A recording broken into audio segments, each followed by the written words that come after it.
Hoje, no Café da Integra, estou com a minha parceira, sócia, Estefânia Silva, terapeuta ocupacional, e com a minha colega, amiga, Juliana, especialista em neuropsicologia, e vou dar toda a palavra agora para ela.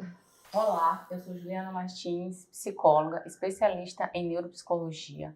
Me formei no ano de 2014. Ao longo desses anos, fui buscando sempre me aprimorar na área. Tenho especializações também em saúde mental, psicopedagogia clínica institucional, principalmente voltada para esse olhar infantil. A prática, né, demandando mais essas especializações por conta da demanda educacional.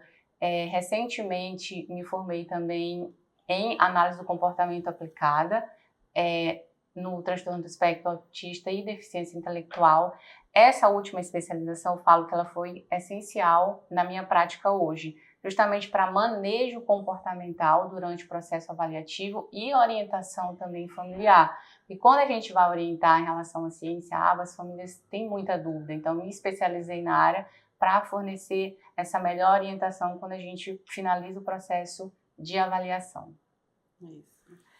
E vocês veem, né, que o nosso time de especialistas realmente tem uma bagagem de formação na área do desenvolvimento infantil que nos coloca numa posição até mais confortável clinicamente. Afinal, o processo de avaliação ele é determinante aí para a caminhada da criança, do sujeito, né? Mas, Ju, a gente está falando aqui da neuropsicologia, né? É um termo que está cada vez mais aí no nosso dia a dia. A gente vê que existe uma demanda muito maior na atuação clínica. Mas vamos lá, o que é esse processo de avaliação O neuropsicológica? que é esse bicho-papão, né? Essa é a dúvida que os pais essa chegam palavra aqui. grande, que é Sim. tantos dias, meu Deus, e tantas perguntas, o que é esses protocolos, por que tanto tempo para fazer essa avaliação? Esclarece pra gente aqui, pra gente passar para eles também em casa. A avaliação neuropsicológica, ela é um processo formal que visa identificar e entender o funcionamento cognitivo, comportamental, emocional, social e o funcionamento cerebral do sujeito. Para isso, nós utilizamos testes neuropsicológicos aprovados pelo Conselho Federal de Psicologia, protocolos clínicos, escalas de rastreio comportamental, inventário, justamente para a gente entender esse funcionamento. Isso, então é um processo bem amplo. Isso, bem amplo, bem minucioso. Para isso a gente faz uma anamnese estruturada, para a gente colher o máximo de informação em relação a dados gestacionais, condições de nascimento, marcos do neurodesenvolvimento. E, quando necessário, a gente também, além dos responsáveis, que são os que buscam, a gente utiliza informações complementares, então pede sempre para vir o cuidador da criança, ou outro familiar que tenha contato, né, convívio direto com a criança. Utilizamos também buscas por ser uma criança assistida. Então, a gente faz contato com a equipe que acompanha a criança, realiza a visita à instituição de ensino. Então, a gente sempre tenta entender aquele funcionamento para além do consultório, ou seja, o funcionamento dessa criança em outros ambientes que ele frequenta. Além da anamnese, a gente aí utiliza os protocolos, lembrando que cada protocolo é de acordo com a queixa. Então, chega com uma queixa, a gente vai avaliar, vai identificar. Então, a gente organiza esse protocolo de avaliação de acordo com a faixa etária, crianças pré-escolares, escolares, o adulto. Então, esse primeiro momento é mesmo para conhecer e entender quem é essa criança que está chegando para vocês. Quem é essa criança que está chegando. Eu sempre falo, esse primeiro momento que é a anamnese, a gente dedica, são em média 2 horas de atendimento, ela funciona como coração da avaliação. É onde eu consigo entender aquela demanda que chega, vou ali, a partir da queixa, montar ali o meu raciocínio clínico, aquilo que eu preciso investigar, justamente para a gente formar ali o processo, organizar o processo de avaliação. Ju, fazendo um gancho com essa questão da queixa, né? A gente sabe que a queixa é o que vai levar o sujeito, a família, a procurar o atendimento. E o questionamento né? Para quando que a avaliação neuropsicológica é indicada? Isso, a demanda, né? Quem Isso. demanda? Essa é uma, E essa outra é uma pergunta também dúvida que eu acho que frequente. vem muito também essa pergunta, que sempre tem nas ligações, eles perguntam se precisa do encaminhamento médico. Encaminhamento médico. Não necessariamente, né? Mas quem mais demanda, sim, é o neuropediatra. Mas não é necessário esse encaminhamento médico. A família, quando nota alguma dificuldade, algum atraso nos marcos do neurodesenvolvimento, então aquela criança que tem dificuldade de se concentrar, então a família também nos procura. Se é uma criança já assistida por uma equipe, a equipe também sinaliza para a família essa necessidade de realizar, né, essa avaliação, para buscar entender esse funcionamento, essa queixa.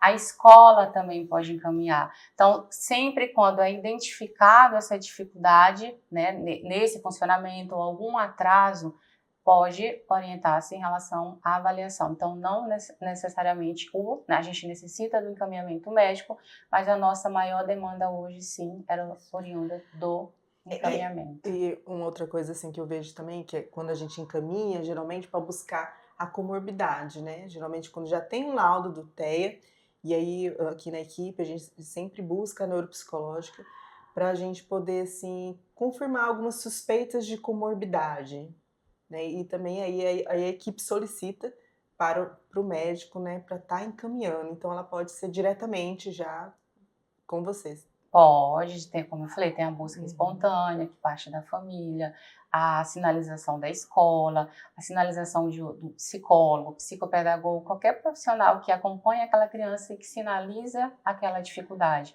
Acompanha a pessoa, né? Sinaliza. Mas assim, de uma forma para que a família possa entender, né?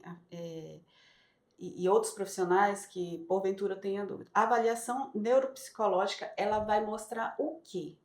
O que ela vem apresentando, o que esses testes vêm trazendo. As queixas a gente já está lá no dia a dia, traz como uma demanda. Mas o que ela vai responder? Com a avaliação, a gente vai entender o funcionamento, como eu falei, cognitivo, comportamental, emocional, vamos orientar, a gente fornece orientação para a escola, vamos entender, como você falou, chega com uma queixa. Então, eu preciso entender a origem daquela queixa, se a criança tem algum déficit cognitivo, se tem alguma alteração nesse funcionamento executivo, memória, atenção. Então, a avaliação, ela nos permite esse olhar, entender esse funcionamento, fornecer um plano de intervenção, um plano terapêutico, fornecer informações para a escola, para a família em relação ao manejo. Então, a gente entende todo esse funcionamento para poder orientar, e fornecer um plano terapêutico, um plano, orientações escolares, orientação para a família, e ela auxilia no processo diagnóstico, quando o médico demanda ali, ou a equipe, ela vai auxiliar nesse diagnóstico diferencial. Diagnóstico seja do transtorno do espectro autista, do TDAH, né? TOD, até deficiência intelectual, isso. Né? Transtornos psiquiátricos também, depressão, ansiedade. A avaliação contribui também para a gente identificar. Então ele faz um rastreio mesmo de tudo ou direcionado? Não, um rastreio. Isso é uma informação muito importante, porque tem algumas famílias que perguntam: mas tem uma suspeita de um comprometimento cognitivo, uma dificuldade cognitiva, vai avaliar só a inteligência? Não. A gente precisa entender esse funcionamento como um todo. Eu preciso avaliar a inteligência, eu preciso avaliar memória auditiva, memória visual, atenção concentrada, sustentada, atenção dividida. Então, eu preciso compreender esse funcionamento para a gente conseguir direcionar ali e entender o porquê essa dificuldade, que alteração ali no funcionamento cerebral daquela criança. E tudo para isso tem os testes, Tem os testes padronizados. São padronizados, patenteados e cientificamente comprovados. Sim, cientificamente né? comprovado. Não é nada da sua cabeça. Não, cientificamente comprovado. e sempre respeitando a faixa etária de quem nos procura. Então, os protocolos, eles outra coisa são que eu ia de perguntar acordo também, com a faixa qual que é a etária. idade mínima para fazer uma neuropsicológica? Nós temos instrumentos padronizados para criança a partir de 2 anos e meio, que é o SOM-R. Então, a partir de 2 anos e meio, tendo repertório comportamental, que a gente também precisa avaliar, que o critério não é só a faixa etária. E o que seria esse repertório comportamental? Repertório é uma criança que chega para uma solicitação de avaliação neuropsicológica com 2 anos e meio. Aí a gente senta ali para avaliar uma criança que ela ainda não tem dificuldade na atenção compartilhada, ainda não tem tempo de espera, ou seja, eu não consigo sentar com aquela criança, ela ficar um período ali, claro, esperado para aquela faixa etária, respeitando, mas ainda não tem um tempo de espera, muita dificuldade na sustentação do contato ocular. Então, são repertórios comportamentais, ali, habilidades que eu preciso para fazer a aplicação do instrumento, já que é um processo, como eu falei, formal, estruturado, então precisa de um repertório mínimo para a resposta. Atender. E então, aí a gente está conversando muito, colocando a criança, né, no cenário da avaliação neuropsicológica. Sim. Mas a avaliação neuropsicológica, ela não contempla somente o perfil infanto-juvenil, né? Não. A avaliação, ela sempre é bem-vinda em qualquer fase do desenvolvimento. Crianças, a gente sempre puxa um pouquinho, né? É a nossa maior demanda. E a gente se fala muito hoje de intervenção precoce, então a gente tem crianças que buscam avaliação antes de 2 anos de idade. Mas não, em qualquer fase do neurodesenvolvimento. Um exemplo, eu tenho o meu pai, está com muita dificuldade de memória, ele não consegue. Então, a avaliação pode auxiliar nesse processo muito, porque eu vou entender esse funcionamento e consigo orientar aquela família em relação aos encaminhamentos e ajuda ali para fazer um processo de reabilitação. Então, em qualquer fase, e hoje eu vejo sempre muitos pais buscando também, né, os próprios diagnósticos, né? E eu vejo muito assim, indo para neuropsicológica para buscar esse diagnóstico. Na verdade, pode ser visto até como um processo de autoconhecimento, né? Porque a gente tem hoje um grupo de adultos que consegue perceber, hoje já na vida adulta, as dificuldades da infância e da adolescência, mas realmente não tinha orientação. Que sobreviveram até aqui. Sobreviveram até aqui, né? Sobreviveram até aqui. Com as dificuldades, né? Com a dificuldade, seja em relação ao desempenho escolar, de estar na escola, de interagir com o outro. E chega na vida adulta, hoje realmente a gente é como se tivesse muito mais comum o acesso realmente à avaliação, né? Mas eu acredito que é justamente isso, o acesso está mais fácil, né? O entendimento está mais fácil, o processo, né, está mais assim, vamos dizer assim, que ele está mais aberto, né? Vamos dizer, está mais realmente fácil para o pai, para a mãe chegar, para você e ter esse entendimento e ter esse autoconhecimento. Acho que é importante essa avaliação assim para você olhar para dentro de si mesmo e falar assim, olha, nossa, eu sobrevivi até aqui, então não era coisa esquisita, não era aquela estranheza, não era diferente, eu tinha lá uma dificuldade, né, que eu consegui superar. Essa busca, você trouxe um exemplo extremamente importante, tem muitos pais que se percebem após o diagnóstico do filho, busca a avaliação, se confirma se esse diagnóstico, e eu escuto muito isso na prática clínica, nossa, mas isso começou a fazer tanto sentido. Por que eu sempre tive dificuldade de ir a uma festa de aniversário? Por que eu sempre tive dificuldade para fazer sala quando eu recebo uma visita? Por que eu não gosto de receber visita em casa? Então, começa a se entender e reduz essa autocobrança, essa frustração. Então, a avaliação ela é importante em qualquer fase, para você se entender mesmo, não só a questão do diagnóstico, que acaba que a avaliação fica muito relacionada ao diagnóstico. A avaliação só é essa função? Não, ela vai auxiliar no processo diagnóstico, mas não você vai entender o seu funcionamento como processo de investigação. Sim. E agora vamos pensar na parte prática, né? Vamos. Eu cheguei, eu tenho uma demanda, meu filho precisa, né? A escola pediu, a neuropediatra que acompanha ele também solicitou. E como é que é o passo a passo da avaliação, né? Na Quanto prática, tempo dura? Né? Como que é essa prática mesmo? Você esclarece para nós. Primeiro, recebemos os responsáveis, né, os pais, realizamos uma anamnese detalhada, minuciosa, para entender todo esse desenvolvimento, a história da queixa. Após a anamnese, a gente monta a bateria, o protocolo de acordo com a faixa etária da criança. A gente pede um período de 10 sessões, de 10 atendimentos, é uma informação importante, porque às vezes a família chega, mas eu achei que eu já iria sair com o laudo, com o relatório da avaliação. Não, a avaliação ela é um processo de investigação, e isso demanda tempo. Solicito 10 atendimentos, é fechado, é uma receitinha de bolo, vai ser realmente no 10º a gente finalizou. Lembrando que quando a gente trabalha com o público infantil, esse tempo ele pode variar. Tem crianças da resposta da criança. Tem crianças que chegam para avaliação, eu não consigo. Programei uma sessão de atendimento e eu não consigo avaliar. Por quê? A criança não dormiu bem na noite anterior, teve alguma alteração na sua rotina. Então, às vezes a mãe chega, nossa, mas ele está desde ontem apresentando esse comportamento, tá? Humor muito irritadício. Aí chega para avaliação, às vezes não vai ser diferente. Sim. Mesmo com o manejo, eu não consigo ter uma resposta. Então, lembrando que a gente sempre precisa ter esse olhar individualizado para cada demanda. Não, eu acho muito importante isso, até porque, assim, querendo ou não, você está avaliando para dar um diagnóstico. O diagnóstico muda a vida de uma pessoa, da família, da criança, né? Muda a rotina da casa.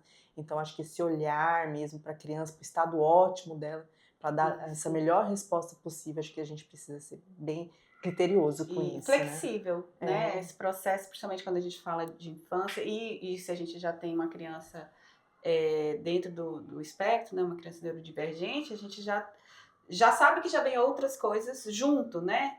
Então, porque o fato dela não responder não quer dizer que ela não sabe. Isso, ela não tem condições de fazer, né? Ela não respondeu naquele dia porque ela teve outras variáveis que interferiram no comportamento, né? Na interação dela, né?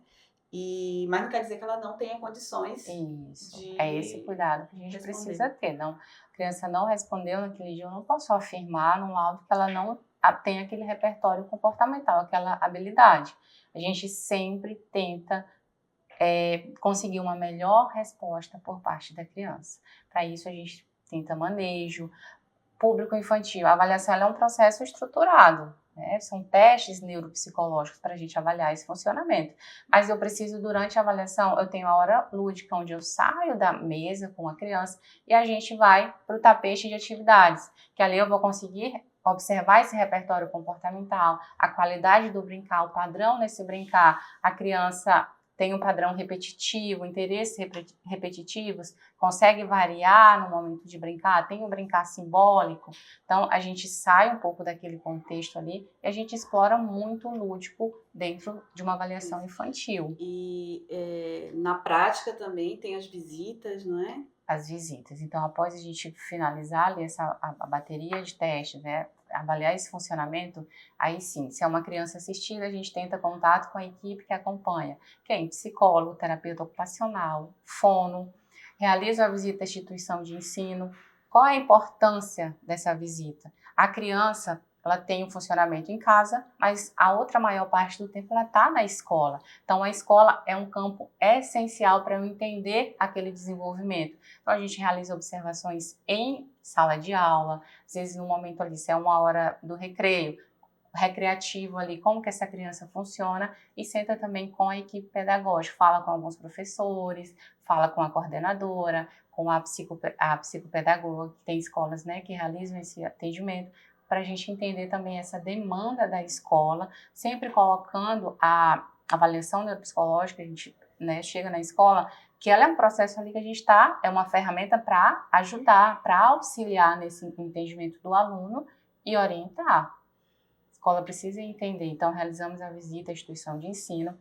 Ao final desse processo de todas, né, que é um processo longo, sim, ao final de todas essas informações, aí a gente desenvolve o raciocínio clínico e finalizamos com a entrevista devolutiva, que é onde eu sento com a família, vou orientar sobre tudo que foi realizado, os resultados, o funcionamento, os pontos fortes, onde eu tenho declínio ali naquela área, naquela habilidade, orientar em relação aos processos de intervenção quando necessário, quais profissionais, retorno médico para fechamento do diagnóstico, realizamos também orientações escolares, orientações para estimulação no ambiente doméstico, Então, realizamos todo esse processo na devolutiva, onde a família sai orientada sobre o funcionamento do seu filho e o que fazer após a entrega do laudo. Porque senão você entrega um documento, você não orienta, tá, mas aí o que eu faço agora? Então, a família sai daqui orientada sobre o que fazer após o processo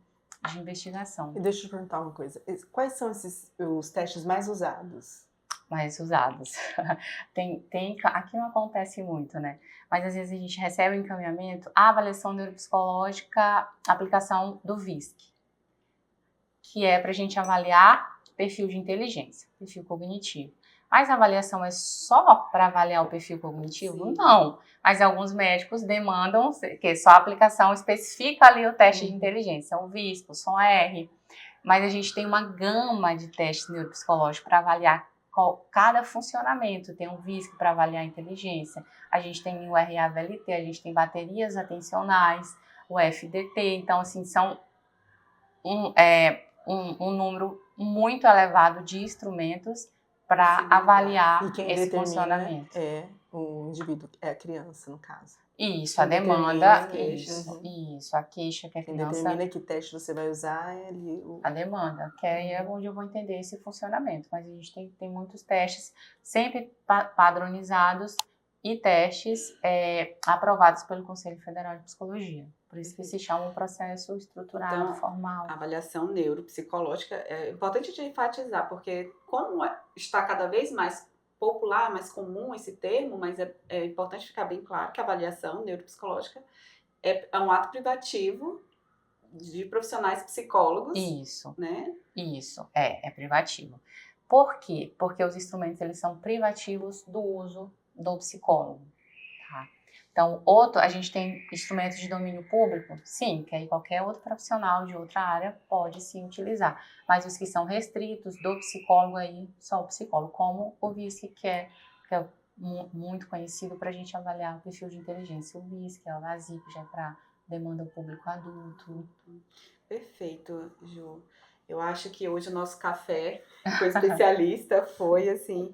entregou tudo, muito né? esclarecedor, né? É um tema que traz muitas possibilidades, né? Até para esclarecer mais, né? Essa demanda que vem, que chega de vários locais. Mas acho que fica claro que é norteador de um caminho a ser seguido, né? Isso, ela vem muito para o norte mesmo. Algumas famílias chegam tão angustiadas, às vezes mesmo com encaminhamento, mas elas chegam com aquela angústia. Mas o que o meu filho vai fazer aqui? Por que a importância desse teste? Algumas questionam o valor, mas por que esse valor é tão elevado? Aí quando você explica todo o processo, o que vai ser feito, aí você vê aquela calma ali. Por quê? É um processo que está ali para te auxiliar. Você entendeu o funcionamento do seu filho, ou um adulto entendeu o seu funcionamento, e a partir do momento em que você entende, aí sim a gente pode... E para nós, quanto profissionais, né, colegas assim, da multidisciplinaridade, acho que é muito importante, porque dá um norte para o nosso trabalho também, plano né? terapêutico. O nosso plano terapêutico, ele norteia bastante para a gente ter, assim, realmente, até entender esse processo da criança e entender que, às vezes, travou ali, não evolui, não passa daquilo, mas porque tem ali uma outra condição que a gente não conseguiu enxergar, mas que a avaliação trouxe para nós, né? Isso, porque a avaliação também ela fornece muito para a equipe os pontos fortes e as áreas que estão em declínio. Então, vamos fortalecer essas áreas, vamos ampliar esse repertório, esse treino, ali nessas áreas que a gente precisa intensificar mais. Então, a avaliação ela auxilia nesse processo para a equipe, um plano terapêutico, né? O que você fazer com a criança ali, as áreas que precisam de maior estimulação. Então, Juliana, eu acho que a sua fala nos coloca num lugar até assim confortável, no sentido de que ter um profissional capacitado, né, que faz essa avaliação tão criteriosa, né, tão norteadora, para a gente realmente é enriquecedor enquanto equipe multidisciplinar. Né? Eu acho que as famílias, é importante a gente conversar até para desmitificar o peso da avaliação neuropsicológica como se fosse para procurar problema, mas na verdade não é para procurar Eu acho que, problema. quanto para a equipe, vem como nortear mesmo, né? E para a família Nortear também. e a família ter esse entendimento de quem é a sua criança. Os pontos fortes que ela É, apresenta, os pontos de melhora, que vai ser onde a equipe vai se debruçar para poder Isso. estimular, né? Vai nortear e o plano de confirmar intervenção. o entendimento de alguns comportamentos, né? Entender que esse comportamento vem por causa de um transtorno, né? Isso. Tem algo por trás, não é só uma birra, não é só uma criança inquieta, teimosa, né? Que como falam Isso. por aí, tem ali uma condição para aquilo. Eu acho que é bem assim, além de ser norteadora, eu acho que é acolher mesmo, tem essa função de acolher a família e dar esse Isso. entendimento para ela, né? E para nós, né, da Integracência aqui, da casinha, para a gente é algo muito valoroso, né? Ter você na nossa equipe, né? Uma profissional que dialoga muito bem, conversa muito bem,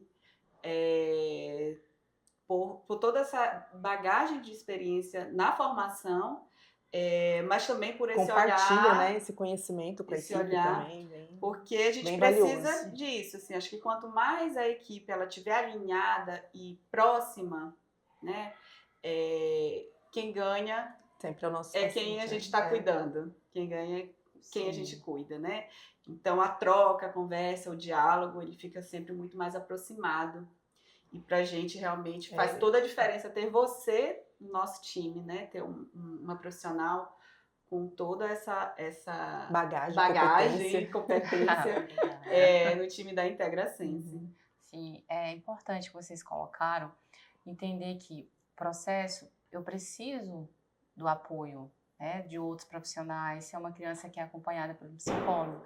É importante o psicólogo porque ele está ali no dia a dia, no manejo ali diário com a criança. Então, o que esse profissional observa, as colocações quando a gente senta para discutir um caso, senta com o fono, senta com o terapeuta ocupacional, com o psicopedagogo. Então, são todas essas informações que ajudam na construção desse raciocínio clínico. Então, a gente não trabalha sozinho. A gente precisa do olhar da escola, além das informações que as famílias trazem. A gente sempre pede, tem um cuidador direto ali, chama ele também para vir para avaliação. Então, a gente precisa se cercar sempre ao máximo de informação para entender o desenvolvimento e o funcionamento daquela criança, daquele adulto, de quem nos procura. Eu acho que é essencial, né? Até para essa resposta que o pai e a mãe buscam, né? A gente dá ali a resposta a mais assertiva possível, né?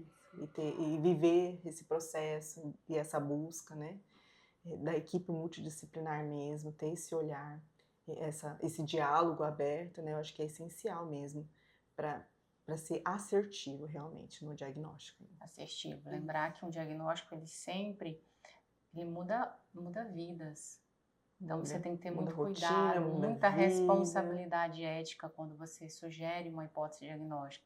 Então, para a gente, ao final da avaliação, quando a gente senta com a família, em que a gente passa aquela hipótese diagnóstica, então aquilo ali, a gente precisa ter segurança, certeza, que aquilo ali vai mudar a vida daquela família para sempre. O diagnóstico ali é para sempre, então a gente tem que ter essa responsabilidade ética sempre no processo de avaliação. Então, eu acho que nosso café vai encerrar por aqui, com muita informação, né? Eu acho que foi bem esclarecedor, foi enriquecedor esse diálogo hoje, né? Esse café. Realmente um café bem rico aqui da Integracência hoje. Eu agradeço pelo convite. Estou na equipe desde que iniciou. Eu sempre falo, eu não visto só a camisa da Integracência, eu estou aqui como a casinha, como a gente chama, de uma forma bem carinhosa, mas me sinto realizada em fazer parte da equipe, é uma equipe que conversa, então a gente sempre se trata muito como família, porque o nosso objetivo sempre é proporcionar o melhor desenvolvimento para a criança daquela família que nos procura. Então eu agradeço muito pelo convite, por fazer parte da equipe. E é isso. Assim a gente encerra, não é? O nosso mais um café. Mais um café. Um café com a nossa especialista, Juliana, neuropsicóloga. E aí vocês ficam ligados pro próximo café que vem por aí. Sim.